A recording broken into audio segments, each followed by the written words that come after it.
से उससे रिलेट करके ऑब्जेक्ट में डिवाइड करते हैं।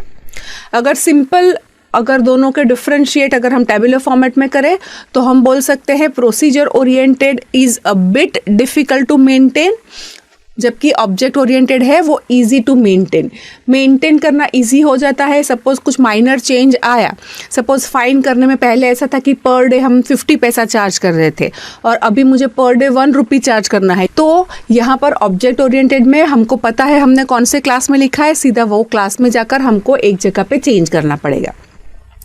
प्रोसीजर ओरिएंटेड में बहुत सारी फाइल्स के अंदर ये चेंज कहाँ पे लिखा है हमको जाके देखना पड़ेगा, फिर वहाँ जाके चेंज करना पड़ेगा।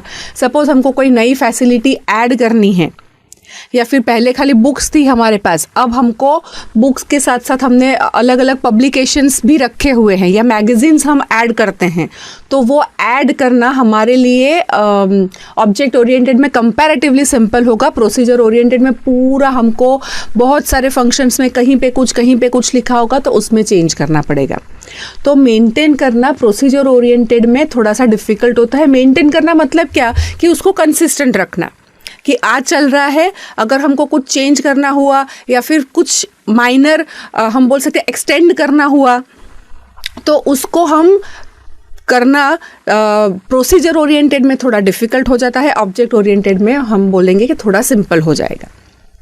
दूसरा, प्रोसीजर ओरिएंटेड में जो है वो डेटा हाइडिंग पॉसिबल नहीं है, जबकि ऑब्जेक्ट ओरिएंटेड में मैं ऑलरेडी आपको बता चुकी हूँ कि उसमें डेटा हाइडिंग, क्योंकि हम क्लासेस बनाते हैं और क्लासेस का सब कुछ हम देते नहीं हैं, हमारे पास एब्स्ट्रैक्शन है, तो हम एब्स्ट्रैक्शन अचीव करके वहाँ पर एंड यूज़र को हम बोल सकते हैं कि आप हमारा क्लास यूज़ करो, उसके अंदर डिटेल में जाने की ज़रूरत नहीं है। अगर सिंपल हमने जो हेलो वर्ल्ड का प्रोग्राम लिखा था तो उसमें मुझे प्रिंट करना है तो मुझे इतना पता होना चाहिए, मुझे लिखना है system.out.println और फिर मुझे जो प्रिंट करना है वो हम लिख सकते हैं, राइट। हमने खाली हेलो प्रिंट करवाने का लिखा था, उसमें क्या लिखा था, पूरा कुछ क्लास बनाया था और फिर हमने लिखा था system.out.println, तो उतना मुझे पता होगा तो मैं प्रिंट कर सकती हूँ। मुझे प्रोसीजर ओरिएंटेड में डेटा हाइडिंग जो है वो पॉसिबल नहीं होता है। आपका जो डेटा है वो हम प्रोटेक्ट करके नहीं रख सकते। प्रोसीजर ओरिएंटेड में ऐसा कोई फीचर्स अवेलेबल नहीं है। डेटा हाइडिंग कैसे पॉसिबल है ऑब्जेक्ट ओरिएंटेड में? मैं बोल रही हूँ कि मेथड्स अवेलेबल है और हमारा डेटा प्रोटेक्ट होता है। कैसे होता है? क्योंकि हमारे पास एक्सेस स्पेसिफायर्स ऑब्जेक्ट ओरिएंटेड में है।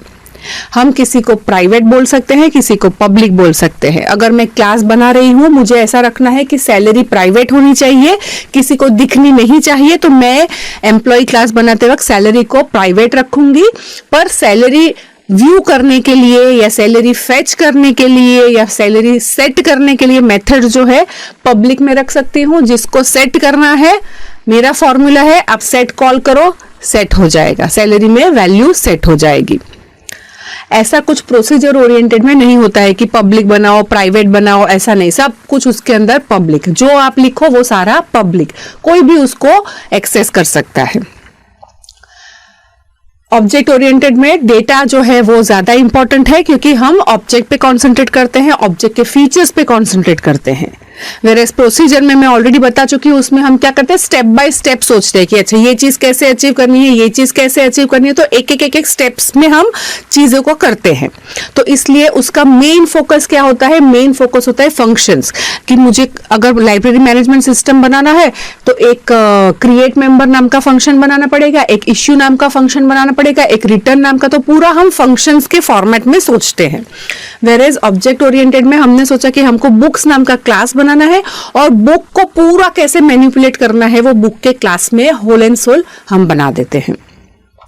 तो वहां पर हम फोकस करते हैं कि बुक है तो बुक का date of issue, date of return, उसका वो प्रॉपर्टी इंपॉर्टेंट है, बुक का टाइटल इंपॉर्टेंट है, उसको हम कैसे स्टोर करेंगे, क्या डेटा रखेंगे उसके अंदर, कुछ गलत डेटा नहीं आ जाए, डेट ऑफ इश्यू है, डेट ऑफ रिटर्न है, तो उसमें बीच में हम कैसे चेक रख सकते हैं, चेकिंग प्रोसीजर ओरिएंटेड में भी ऐसा नहीं कि उसमें गलत लिखेंगे, लेकिन ज्यादा फोकस किस में रहता है, ज्यादा फोकस हमारा स्टेप्स में रहता है, whereas ऑब्जेक्ट ओरिएंटेड में ज्यादा फोकस हमारा प्रोसीजर ओरिएंटेड में रहता है, ऑब्जेक्ट्स में रहता है ऑब्जेक्ट ओरिएंटेड में। जब मैं आपको बता रही हूं कि प्रोसीजर ओरिएंटेड और ऑब्जेक्ट ओरिएंटेड में इतना डिफरेंस है, इसका मतलब ये नहीं है कि प्रोसीजर ओरिएंटेड यूज नहीं होता है। प्रोसीजर ओरिएंटेड के ये लिमिटेशंस है जो कि ऑब्जेक्ट ओरिएंटेड में कवर हो जाते हैं। आज भी मैं बोल सकती हूँ there are thousands of companies जो कि ये सारी प्रोसीजर ओरिएंटेड लैंग्वेजेस का यूज करते हैं। बहुत बड़े बड़े बैंकिंग के एप्लीकेशंस आजकल भी प्रोसीजर ओरिएंटेड लैंग्वेजेस में बने हुए हैं और मेंटेन कर रहे हैं लोग, लेकिन मेंटेनेंस थोड़ा सा डिफिकल्ट है क्योंकि यहाँ पर कंसंट्रेशन ही स्टेप्स में होता है और पूरा स्टेप्स फ्लो का कहीं भी जा सकता है, इसलिए इसके लिमिटेशंस है जो ऑब्जेक्ट ओरिएंटेड में हम बोल सकते हैं अचीव हो जाते हैं। बट प्रोसीजर ओरिएंटेड भी अभी भी यूज होता है मार्केट के अंदर। ओके, प्रोसीजर ओरिएंटेड जो है उसको हम कहते हैं top down approach. Top down approach मतलब पहले हम ऊपर से एट अ ग्लांस देखते हैं कि लाइब्रेरी मैनेजमेंट सिस्टम, अब उसको मुझे कौन कौन से फंक्शंस में डिवाइड करना है, तो हम वो फंक्शंस में डिवाइड करते हैं। अब वो फंक्शन अचीव करने के लिए और कुछ सब फंक्शंस में डिवाइड करना हुआ तो और सब फंक्शंस में डिवाइड करते हैं। तो सब प्रोसीजर इस तरह से लास्ट में हम पूरे स्टेप 1 स्टेप 2 स्टेप 3 इस तरह से अचीव करते हैं।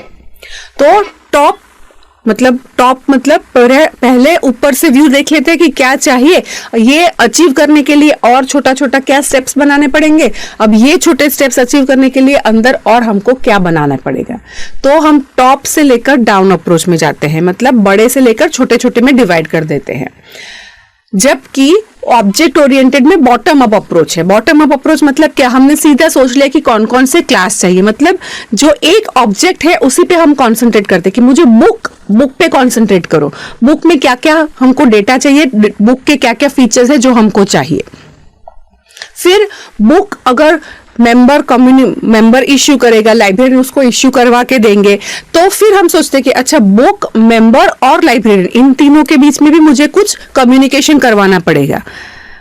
अगर जो मेंबर है वो फाइन देता है, फाइन किसको देगा, तो एम्प्लॉय को फाइन देना, एम्प्लॉय को फाइन कलेक्ट करना है, लाइब्रेरियन को फाइन कलेक्ट करना है।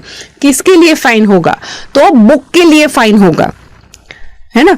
तो वहां पर हम पहले तो हम बुक पे कॉन्सेंट्रेट करते हैं, हम लाइब्रेरियन पे कॉन्सेंट्रेट करते हैं, हम मेंबर पे कॉन्सेंट्रेट करते हैं, उसके डेटा पे कॉन्सेंट्रेट करते हैं, डेटा को अचीव करने के लिए उसके फंक्शंस पे कॉन्सेंट्रेट करते हैं। फिर हम देखते हैं कि एक दूसरे के साथ ऑब्जेक्ट्स कैसे बात कर सकते हैं, तो फिर हम थोड़ा सा ऊपर आते हैं, इंटर ऑब्जेक्ट कम्युनिकेशन सोचते हैं कि भाई हम कैसे हम बताएंगे कि भाई ये ऑब्जेक्ट और ये ऑब्जेक्ट रिलेटेड है, ये स्टूडेंट ने ये बुक को इश्यू किया, तो फिर हम एक दूसरे के साथ कम्युनिकेट करवाते हैं। तो ऐसे हम धीरे धीरे ऊपर जाते हैं। तो हम पहले शुरू कहाँ से करते हैं, शुरू हम एकदम स्मॉल की बुक का आईडी हम मतलब ISBN कोड रखेंगे, बुक का टाइटल रखेंगे, तो ये हो गया एक माइन्यूट चीजें। और फिर हम धीरे धीरे ऊपर आ जाते हैं, फिर हम बुक को लेयर ऑफ एब्स्ट्रैक्शन देते जाते हैं, और फिर हमारा जो क्लास है वो बन जाएगा और क्लास की मेथड्स दूसरा क्लास कॉल कर सकता है, ऐसा सब हम करते हैं। तो जो ऑब्जेक्ट ओरिएंटेड है वो क्या है, वो है बॉटम अप अप्रोच, और प्रोसीजर ओरिएंटेड है वो क्या है, टॉप डाउन अप्रोच। टॉप से देखते हैं, फिर धीरे धीरे माइन्यूट पे पहुंचते हैं। ऑब्जेक्ट ओरिएंटेड में माइन्यूट देखते हैं, फिर धीरे धीरे टॉप पे पहुंचते हैं। इसलिए procedure oriented top down approach, object oriented bottom up approach.